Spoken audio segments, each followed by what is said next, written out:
I'm Rabea Massaad, playing the band Vower. I've been playing guitar now for 21 years.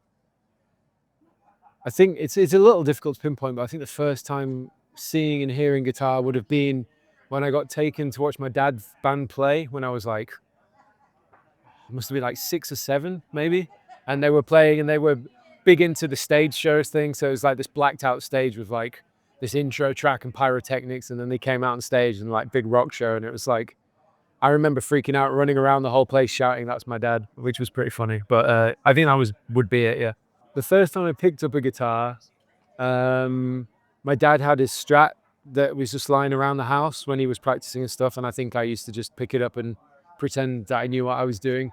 I actually think the first time I tried to play it was, I tried to play More Than Words by Extreme, but I didn't know how to play the chords. I think I just did the picking thing and slapping the strings. Uh, Yeah, well, that was the first time I picked up a guitar, not the first time I tried to properly play it, I suppose. I think the main attraction came when I was older, when I was in my teens, seeing guitarists manipulate the guitar any which way they wanted to, and expressing themselves. I think it was the expression. I got told by my dad many a time about, like, it's not about how many notes you play, it's how you play them. Because he used to show me Pink Floyd and stuff and like talk about how incredible Gilmour is, and rightly so. But like, he always used to stress how like Gilmour could play very little but say so much.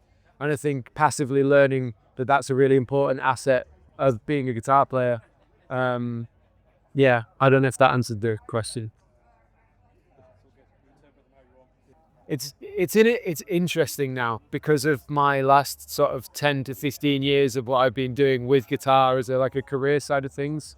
It's changed a lot, um, and come sort of full circle in a lot of ways. Like when I was younger, it's like I just want to play all the notes, play everything, learn everything, be a sponge, learn everything I can. Then it was like being a band, because writing songs is the most important thing. That's what connects with people.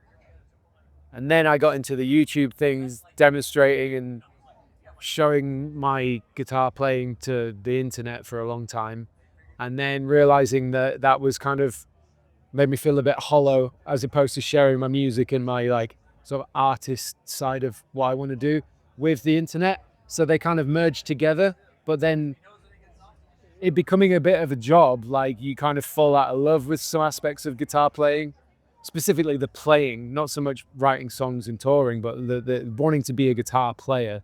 And then the eruption of like social media and Instagram and stuff, and seeing all these insane players making you feel like really tiny about what you do, um, took its toll for a little bit, especially over like lockdown. I think everyone was a little bit mentally sensitive at that time.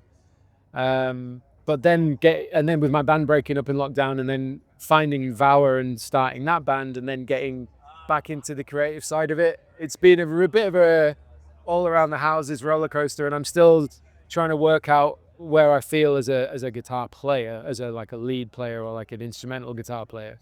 But I still love it. Like I genuinely just wouldn't be a person without guitar at all. I think I'd be pretty miserable and boring to be around. Yeah, this is the thing. I feel like the YouTube thing for me had affected it in a positive and a negative way. To breeze over those, positively, you gain an audience, so you get yourself out there, you become more visible to lots more people, so you gain like a following and like a fan base, as it were. And I don't take that for granted in any way. Like, I'm so grateful that I have sort of fans of what I do and how I play and stuff. And I think it's an incredible thing in this day and age, way different from how I thought it was going to be, like getting signed in a band and doing it that way. But then that's the positive. Like it's life changing and it's been amazing. I think the negative would be, as I mentioned earlier, is just like you're then exposed to all these incredible players, but then you're also exposed to all of these people, a lot of them beautiful, wonderful people, and then some really toxic and horrible. And it's sometimes difficult not to let that get through the skin. And it's also sometimes difficult not to compare, not so much my ability as a guitar player, but my output. I'll see other artists doing so much all the time, and I'm thinking I'm not doing enough. And it sort of just starts to drill into your brain a bit and pull you down. So I'd say YouTube is 100%, in my eyes, a blessing and a curse. A day-to-day basis, I think I'd be lying if I said there wasn't a day that goes by where I don't like think of a little riff idea or a little uh, something to do with playing or something to do with music and my output through the guitar. Um, to be honest, it's identity. Like I knew I wanted to do music from the end of school, so like 16 when I first started properly taking it seriously, and I haven't ever deviated from that path or ever considered anything else other than playing guitar in some capacity or another or doing music. So like I would say day to day it gives me just like a feeling of like stability, security, purpose, drive, um, confidence, uh, like motivation. There's so many things. Like if I can overcome a challenge on the guitar, it's the same as overcoming a challenge in life, if that makes sense. Not to get too hippy dippy on it, but like I feel like if I can achieve something on guitar, like if the back in the day when I wanted to learn like an extreme solo or a Dream Theater solo, and I was like, I'm going to learn this. You're overcoming that challenge. You feel like you could do anything. So it makes it gives you character strength. That's all.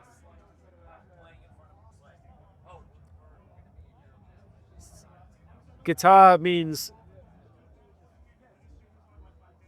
freedom and exploration. It kind of gets rid of like it feels when I say freedom, I mean like there are no rules to how to play it, how to express yourself on the instrument. It means being happy, it means being safe, it means being challenged. It means like a whole like universe of emotional responses and feelings for me.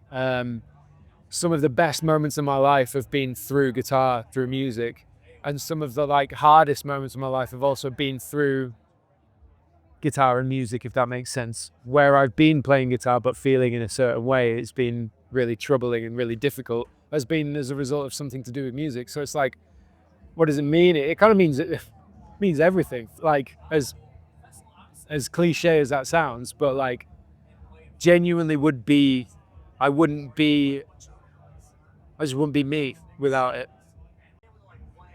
Generally, I feel like I've been so far blessed with a fairly steady life. Like I don't feel like I've had to overcome a lot of really intense life trauma and struggles and stuff. And hopefully I won't, but you never know what happens in life. So like I would say that I lean more towards the positive times that with guitar and things like that. It would be moments that guitar has brought me to. So like being stood in Japan because of playing guitar, somewhere I've always wanted to go as a child, being able to do that through playing guitar and have people on the other side of the world there to share that experience with me. Meeting my heroes, like being sat in the green room with Nuno Betancourt and my dad chatting about guitar and music and drinking a bottle of wine together and having 3 or 4 hours just chatting it and shooting the shit and just feeling like that's because of guitar that I'm able to do that. And it's because of his guitar playing that I got into guitar playing. It's because of him that, and it's this reciprocal thing, just this beautiful thing. Um, yeah, guitar's just brought a lot of incredible life moments and opportunities that, yeah, yeah. Uh, I don't think no, I never wanted to stop playing, but I definitely felt like I don't care as much about being like a lead guitar player as such. And I think that was, as I mentioned earlier, is through the social media coming in and having so much information all the time, all this incredible stuff that you start comparing yourself to, even though you try not to, you start to. And that's made me feel less bothered about pursuing technical guitar playing because I'm like, well, why bother when there's all these incredible technical guitar players? But actually, you have to remember that you do whatever you do on the instrument because you are interested in it. It makes you feel a certain way, not because of anybody else. So it's trying to remember that, even when you feel like you don't want to do it anymore. But I've never not wanted to be in a band and write songs. What keeps me playing is the unknown of like what comes next, whether it's in the band. If we keep writing songs, we keep playing shows, we keep going on tour, what comes next? Something really cool might happen. You never know. It's a journey. What keeps me playing for myself is the feeling of it's an endless it's a bottomless well of inspiration is music, right? You can find inspiration from anything. It's not just guitar, it could be any form of music or instrumentation. And so what keeps me going is always feeling like there's something new to learn. And although you can spend, months, years sometimes sticking to one thing, it's that thing in the back of my mind going, yeah, but I might not be into like heavy riffs in 10 years. I might decide that I want to go down like total chilled out lounge blues jazz stuff. And like, there's that entire universe of stuff to learn there. So what keeps me going is knowing that I just will never learn enough, but I always want to learn as much as I can. And I think that's just a beautiful thing about it.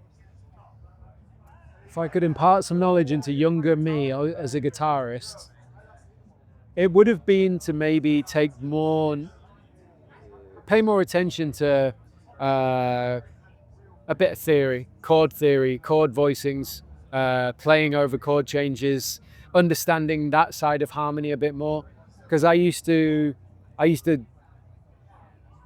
feel really proud about the idea that I'm like navigating my way on my own and figuring it out that way. And that's a great way to do it. But there are times where I'll be jamming with people or like got ideas with other people and thinking, man, I wish I understood it in the same way you do, or at least a little bit of the way you understand it, so that I can get on that level without struggling or feeling like I have to blag it or like, whatever, like just wing my way through it. So I'd say pay a bit more attention to my music theory, but not too much, because I think that can box you in.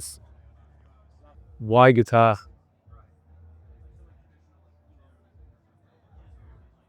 Why guitar? Because if you like guitar or you like music,